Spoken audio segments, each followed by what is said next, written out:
And it flips again. The lies of P. It's just the roller coaster of P. That's all it is. It's a roller coaster of golden P flooding down from the heavens, from ups and downs to a very low, which we had yesterday. It was interesting, actually. The feedback that I was reading about the second fight with the Black Rabbit Brotherhood, the council fight or whatever, was like, everybody hates this fight. And yeah, it's terrible. It's just awful. It's just so bad. So bad. But it did lead to good discussion, which is what I do like.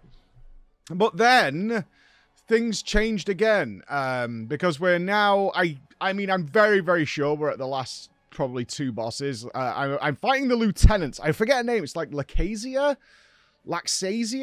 something like that. I just got to this fight, and it is spectacular. It is so spectacular, and it's designed correctly. Good, solid movement patterns, additions that you would expect to see at this point, such as big follow-up AoEs, big grandiose. I actually think it's been heavily inspired by Genichiro. For those of you who played Sekiro, it feels like Genichiro with the leaps in the air, the lightning bolts, all this kind of stuff. And I was like, this is what I'm talking about. This is what I'm after. This is solid, good boss fights, nice and brutal attacks that you can feel out. There's ways of weaving attacks in that are really nice and kind of clear, especially for your first fight. Because what I have also seen is, like, actually, during swing 3 of combo 4, you can weave in an attack here. You'll see speedrunners do it. I'm like, yeah, okay, look. Speedrunners who have broken down a fight into its code, right? And have, like, studied everything and got the prime weapon that works with the swing just fast enough to get into the X and Y and Z, don't count in terms of your first encounter with a fight. There's a couple of things I want to cover today, but that's one of them. It's a really silly comparison. I see it a lot. It's like, well, if you watch this video, you can see you can do X, Y, and Z. You can kill it really quickly. I'm like, well, yeah, if you try every weapon and handle and things like that, sure. But for your first pulls, you should be able to start figuring it and muddling it together and putting the jigsaw pieces in place. Now, let's talk weapons before we talk about the downside, because there is a downside, but let's put it up on the big pedestal. Haven't killed it yet. Managed to get a couple of pulls before I had to finish up for the day, and that's going to be my big goal, is to kill this boss and probably Simon, I assume, is the last boss. Again, 2 games back-to-back with Simon as the final boss. Obviously, we've got a DLC to come as well. So one thing I decided is I was very done with my weapon. The problem, I actually liked the weapon in general. It was an exploding hammer that I had kind of settled on for mid-game. I tried a bunch of different weapons out. The problem was its literal blade length was just way too short. And what would happen regularly is nearly every enemy now, after their flurry or assault or whatever, where you're going to get your opening, actually, almost universally all of them, now walks backwards intentionally to get out of range of you following up with an attack. And it's very frustrating, because you just see it happen all the time. They will just, like, attack, and then one thing I'm noticing more and more here, I do put it down as like a black mark if you can notice it incredibly, because of course every game does this. This is not like a strange thing, is the input reading. Input reading is got to take place in these games, and you will know it, especially if you've Souls-likes. It's usually very relevant, and also fighting games, you'll notice this as well, is you'll press a button and the computer AI enemy will react before you've even, like, pushed the key the whole way, right? So you've got, like, a controller, and as you, like, touch the trigger, the enemy will do something immediately and it's designed to immediately put a stop to what you're doing. 2 main noticeable things I've had in the game are, if using a Fable attack, they almost immediately do something to counter it. That's not always the case, though. Sometimes it's like their animation is just a little faster than mine. That I totally get. But on occasion, you do notice that if you press that Fable attack, they will do something to block it and prevent it happening. Happens all the time now. And also, if you go for a certain attack, they will immediately, like, backstep or jump away to get rid of it. It does create a more engaging fight, but it's very noticeable here with certain enemies that they just immediately hard counter what you're doing. It does increase the difficulty, so it's just more noticeable. I like it when it's more obfuscated. That's all I'll say, right? I like it when it's a little less obvious what's going on when you press a certain button and they're like, oh, well, I'm immediately going to do this and counter it. So I decided I was done with my weapon because with this backstep, it's relatively, I would say it's a mid-range weapon. Now I've tried some others, there are some much more shorter range ones, but it became very frustrating. Like even on giant bosses, I'm taking like Champion Victor, those huge Puppet Master bosses, the Parade Master and things like that. You would just go for a swing while they're stood right in front of you and it just misses. One of the big ones actually was the Swamp Monster. The Swamp Monster has an attack where it rears up and then body slams onto you. But that rear up in and of itself, because the boss is so large, means that you won't hit it even though there's the opening there. And also with my weapon speed, dashing in and then attacking doesn't allow you to get the big hit that you're looking for. So I was just getting a little like, this is annoying. I'm just constantly whiffing attacks with the backstepping. So I'm going to change it up. So I went down and messed around with a whole bunch of weapons. What I was looking for was a good strength scaling weapon with a bit of extra range. And this was probably one of the highlights of the game, actually, was just messing around with weapons. Because the weapon system of being able to disconnect the handles and the blades means that you can make some really interesting combos that super suit your playstyle. Interestingly enough, the weapon that I very heavily gravitated towards, that I really like, that was actually a halberd. I think it's called the Booster Glaive, something like that, a glaive weapon, because it had a couple of things that really enticed me. One was its strong attack actually comes with a dash to make up for that backstep aspect. I was like, oh, well, if my heavy actually has a thrust with it, then I'll make up that deficit that all these enemies keep doing to me now. And it also had a nice, I think it's called Storm Slash attack for the Fables, which is much faster. So it does several hits instead of one big hit, which means you get going and you get into it in a quick way. The only problem was it's a dex weapon, or technique it's called in this game. And I'm obviously fully strength invested. So we messed around with a bunch of handles. I tried some hatchets, baton handles, and things like that. But it kept losing the charge aspect, which is something I really wanted. So I made the decision to just go and respec. That was the thing. I'll just go and respec to technique. I don't really care. Not having points in strength isn't like a deal breaker or anything like that. I'll just go and respec to technique. I think the gameplay is going to be pretty much exactly the same. And it is. It's just like whether you're scaling one weapon or another.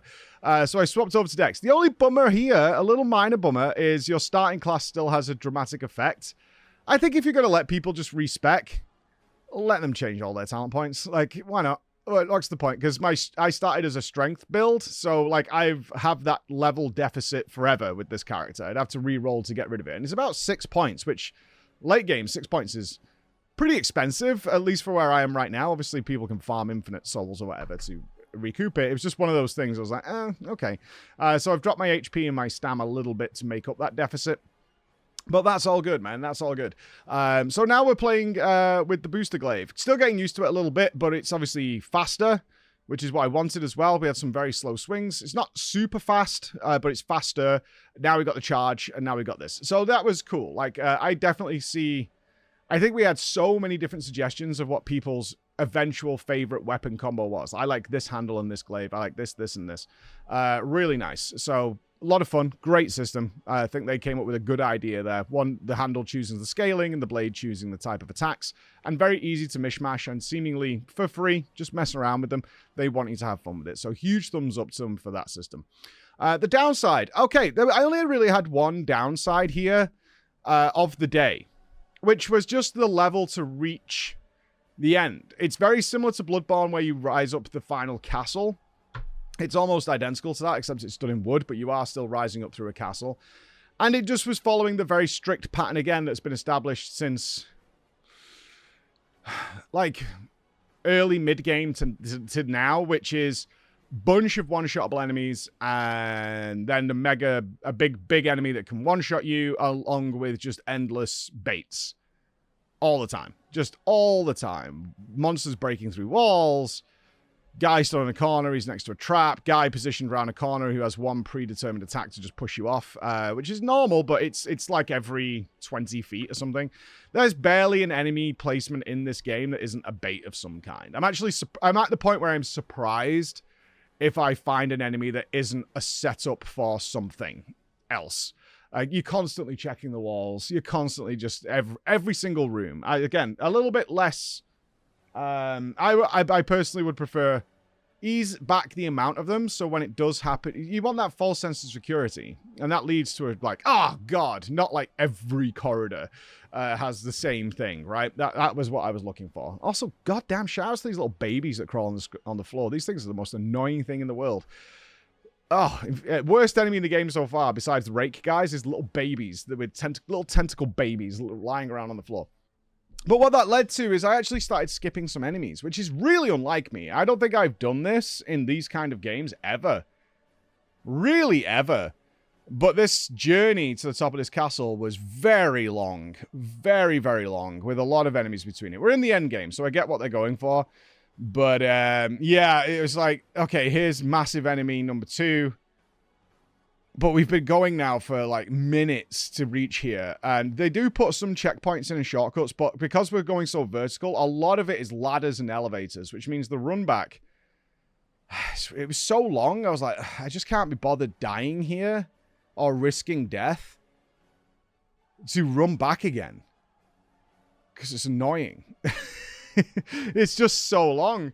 And so when inevitably, it happened repeatedly, is like some big enemy would burst through.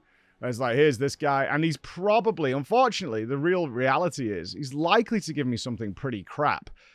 The rewards just aren't quite there. I'm not looking, because now we've got a lot of, what the equivalent of chunks would be in Souls-like, which get your weapons level 10. I have loads of them by this point. The only thing I would probably want is quartz. And some of them probably do drop quartz. It's not worth the run back. Like, ultimately, that's how I felt about it. Like, part of me does want to go back and clear all those things, and I might do that this morning before we fight the boss. Because the bonfire for the boss we're working on is right next to the boss room. So, but I have to go all the way back down. So I was like, I could go back and kill a few things. There's like a Pinocchio enemy, there's a few enemies. I might do that to like warm up before we get into the bosses. Just go back and clear these things, because quartz is good. There's some really, really strong bonuses that are available now.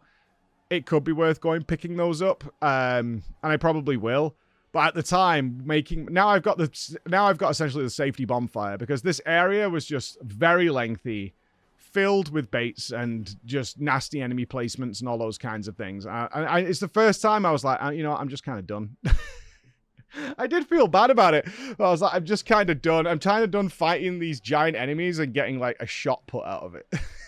And it happens all the time. Oh, dim ergo rune, which is like 300 souls. And I'm like, ugh. So not worth the hassle and the time investment to do it. So a little reward structure might have been nice. If I was like, ooh, this is like definitely a quartz enemy, I probably would have focused up a little bit more. But I very regularly, I get some...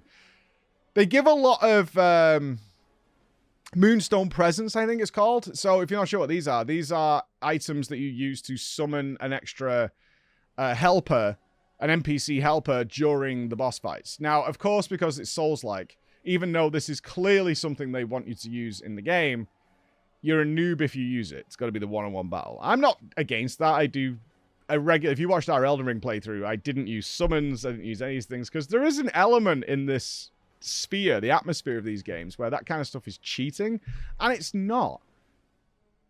But you do feel like you've given up by, you know, or you've like accepted defeat almost.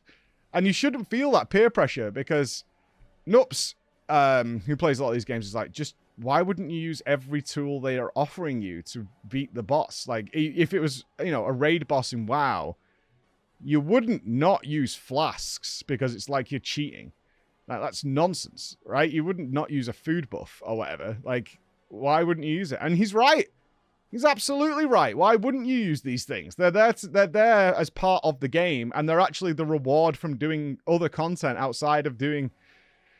He's right. But I won't. I won't, because I did it once because I didn't know what it did. And the outrage, for the absolute outrage. You cheated, you gave up, you're a quitter, all these kind of things is what was going on. But what I can say is, what a highlight. And it does kind of bring into perspective what we talked about yesterday. I always feel a little vindicated. It's like they had really solid ideas at the beginning. Wonderful creativity. They obviously had the ending in mind. And this spectacular boss fight, which is like Sir Alant or whatever you want to say from the other games, where they were like, what if it was like this? Or inspired by Genichiro and things like this. This proud, noble knight fighting on behalf of a master. with a good showdown. They had that in mind. The mid-game is where I think Lies of P falters a lot. Is where I am right now mentally. I haven't done the last boss yet, and I haven't checked the DLC. But I think the mid-game is where it gets real ropey, where they're like, we kind of need a middle. We've got a beginning, we've got an end. The middle will kind of muddle through a little bit, and that really heavily shows. So I'm hoping this higher quality that we're at now continues onto the DLC. So we'll see where it goes. But mixed. Still overall very good. And I keep reiterating that as much as people have, we talked about friction. We had our team meeting yesterday. So people are there's a lot of friction here. And like, it's because it's hard to get over the point. It's like, I'm not having a bad time. I'm having a really good time. But there's flaws here that we should discuss. And considering what we've done over the years at this point is analyze these things, talk about these things. What information, what are the signs of these things happening? But it can get very difficult to convey that, especially with any sort of predisposed opinions. But I'm having a good time. Now I've got a fantastic boss in front of me. And then sometimes I don't have a great time because there's some flaws here. This is what I don't like about it. And some people will like those things. That's a discussion. I like it because. I don't like it because. Okay, good. Fantastic. We're not at war with each other. We're just playing games. All right? So, hopefully we'll have the last boss dead. Maybe it's live letter today for FF. And it's going to be a doozy. Everyone's ready for war. So, we might not finish the boss today. I'll try. We'll see. Bye, guys.